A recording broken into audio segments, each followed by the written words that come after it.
Sangatlah Dia prihatin menunggu aku dan kau. Hai mari datanglah, kau yang lelah, mari datanglah. Sungguh lembut Tuhan Yesus memanggil kau yang sesat, marilah.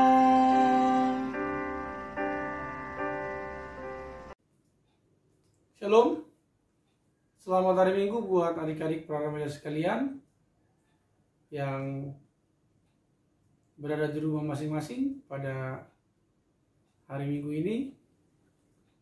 Pak Pendeta berharap kita selalu semangat dan dalam keadaan sehat dan bergembira untuk mengikuti ibadah pada Minggu pagi ini. Mari kita menundukkan kepala kita untuk berdoa sebelum kita mendengarkan firman Tuhan. Damai sejahtera Allah yang melampaui segala akal, itulah kiranya yang memelihara hati dan hidup saudara-saudara di dalam Kristus Yesus Tuhan kita. Amin. Adik-adik para remaja Gagustoyo, firman Tuhan pada hari Minggu ini terambil dari Yesaya 53 ayat 3-7. Pak Pendeta akan membacakannya. Mari kita memperhatikannya dengan melihat Alkitab kita masing-masing. Saya akan membacakannya. Ia dihina dan dihindari orang, seorang yang penuh kesengsaraan dan yang biasa menderita kesakitan. Ia sangat dihina sehingga orang menutup mukanya terhadap dia, dan bagi kita pun dia tidak masuk hitungan. Tetapi sesungguhnya penyakit kita lah yang ditanggungnya, dan kesengsaraan kita yang dipikulnya. Padahal kita mengira dia kena tulah, dipukul, dan ditindas Allah. Tetapi dia tertikam oleh karena pemberontakan kita. Dia diremukkan oleh karena kejahatan kita. Ganjaran yang mendatangkan keselamatan bagi kita ditimpakan kepadanya. Dan oleh bilur-bilurnya kita menjadi sembuh. Kita sekalian sesat seperti domba, masing-masing kita mengambil jalannya sendiri. Tetapi Tuhan telah menimpakan kepadanya kejahatan kita sekalian. Dia dianiaya, tetapi dia membiarkan diri ditindas dan tidak membuka mulutnya, seperti anak domba yang dibawa ke pembantaian, seperti induk domba yang keluh di depan orang-orang yang menggunting bulunya. Ia tidak membuka mulutnya. Demikianlah adik-adik remaja pembacaan firman Tuhan dari Yesaya 53 ayat 3-7. Tema firman Tuhan bagi kita pada Minggu hari ini, Yesus Mesias yang mau berkorban karena kasihnya kepada kita. Adik-adik remaja yang dikasihi Yesus Kristus, Pak Pendeta mau bertanya, apakah Anda pernah dihina, diejek, atau dijauhi oleh orang lain?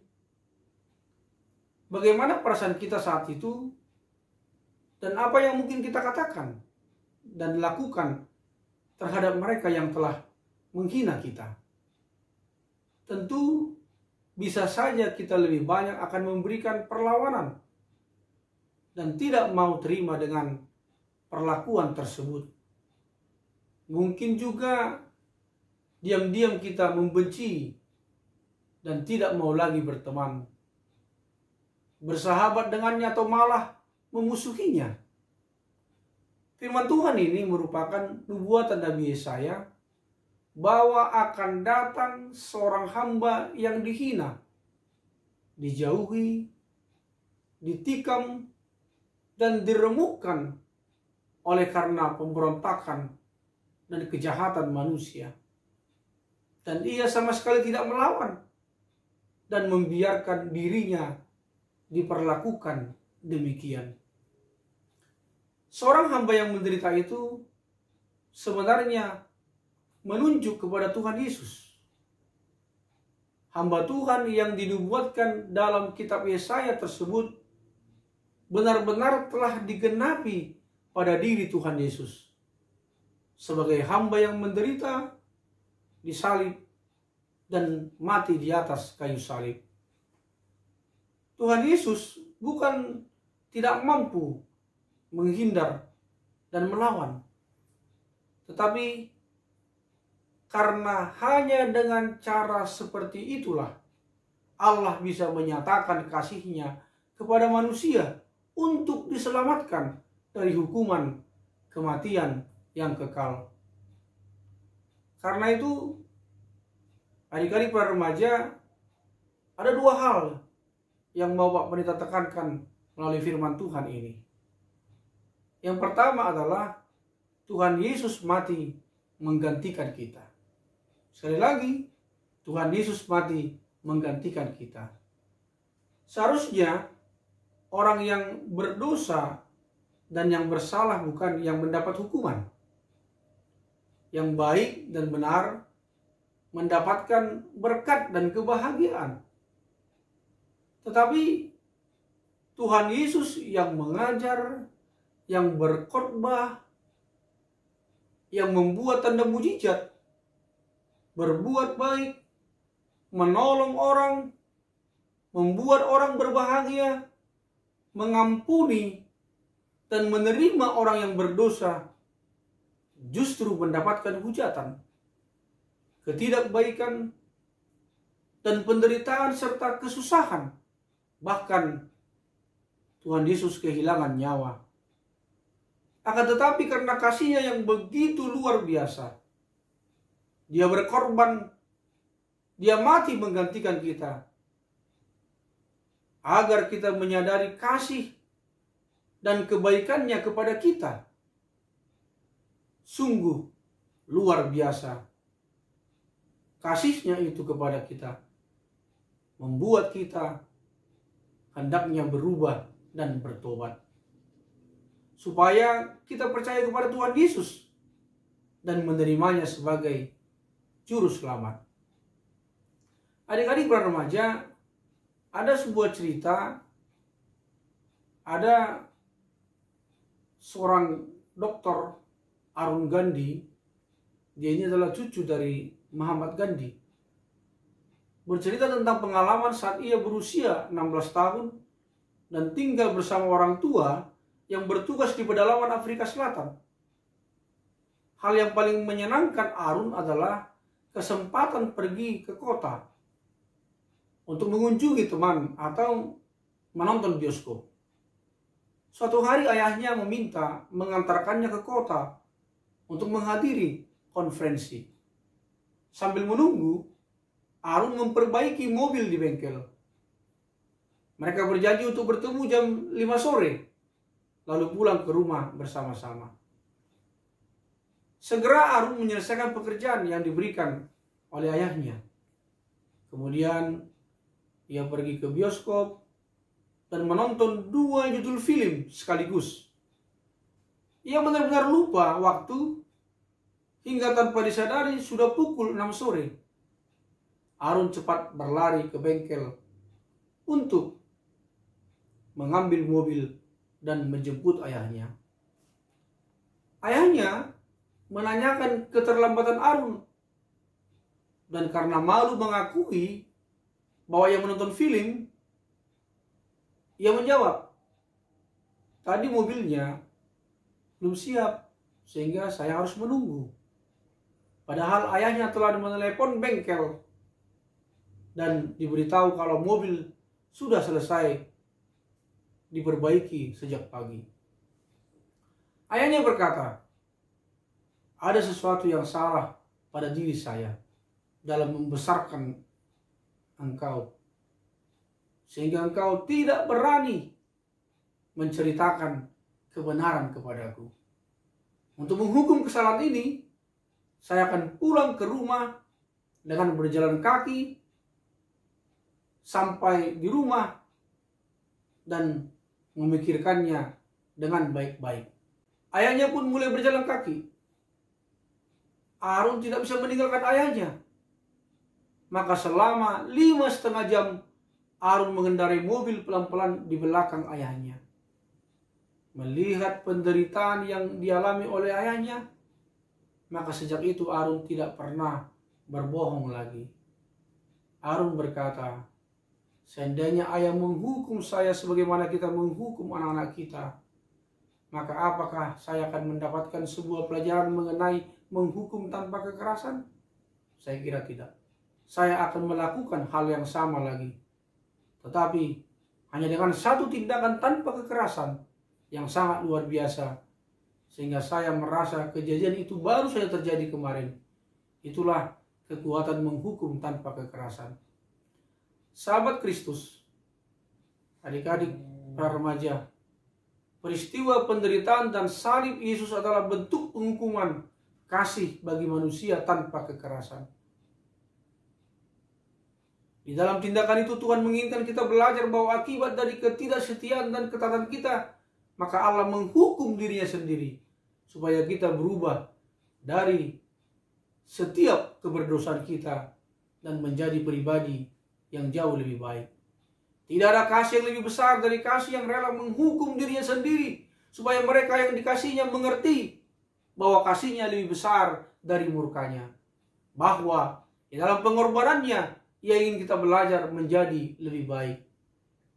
Yang kedua, adik-adik para remaja, menjadi pengikut Kristus yang siap menghadapi penderitaan dengan setia.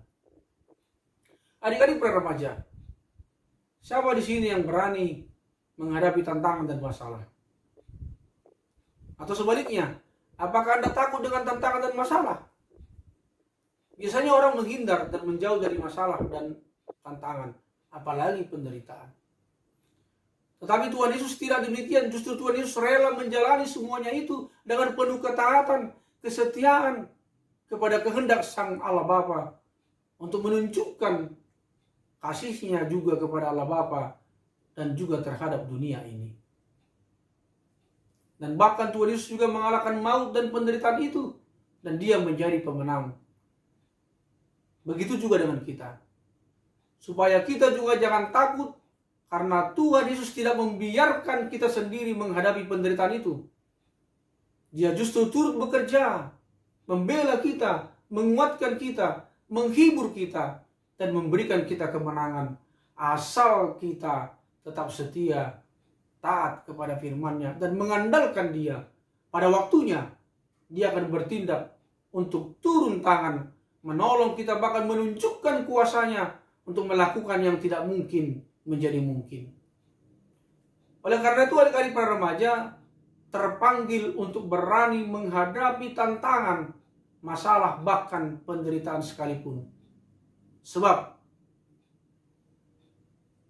yang pertama adalah setiap manusia itu memiliki masalah.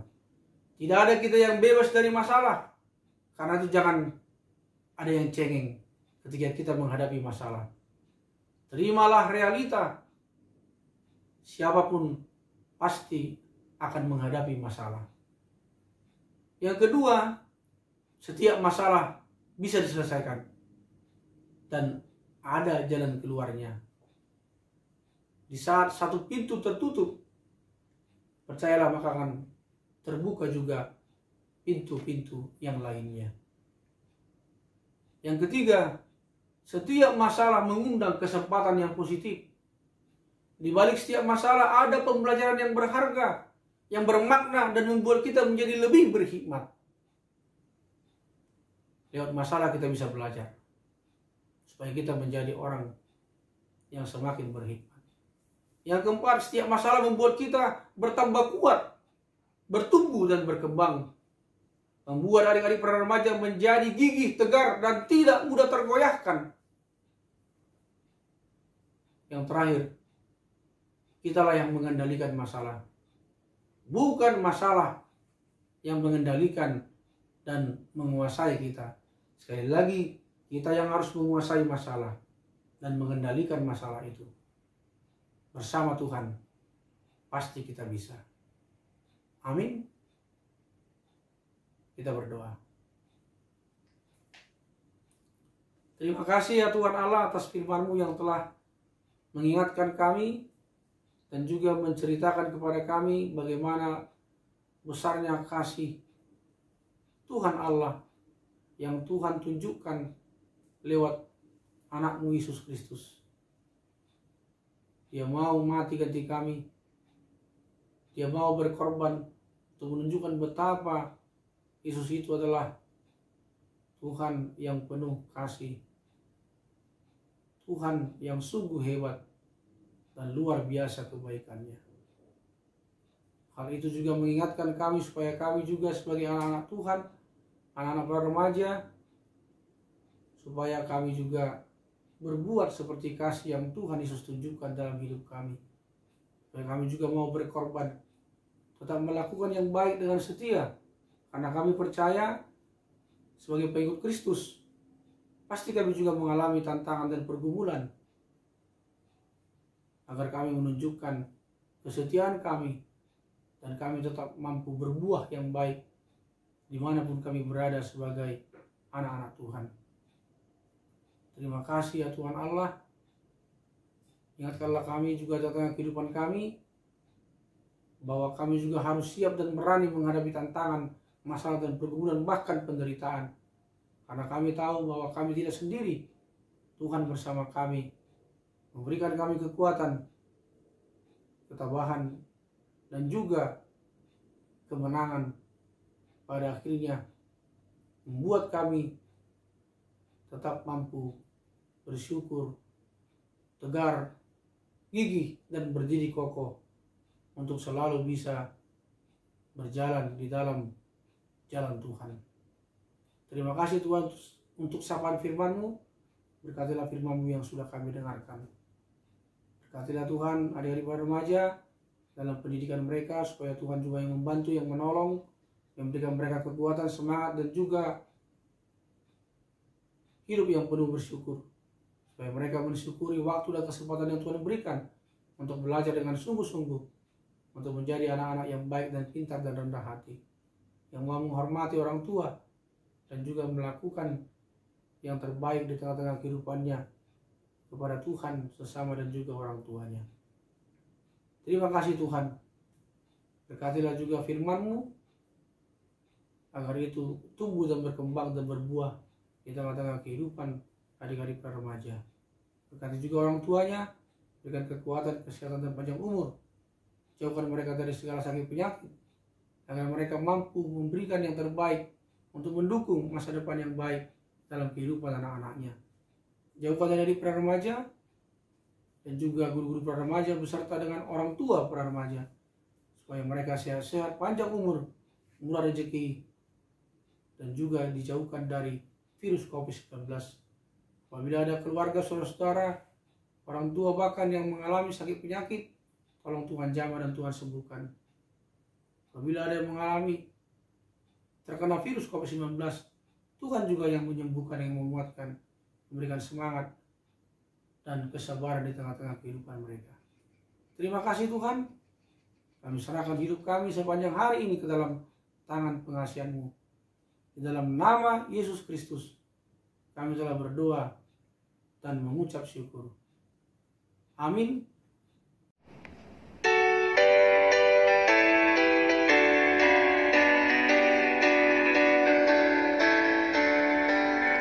Kita harus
Terimalah berkat Tuhan.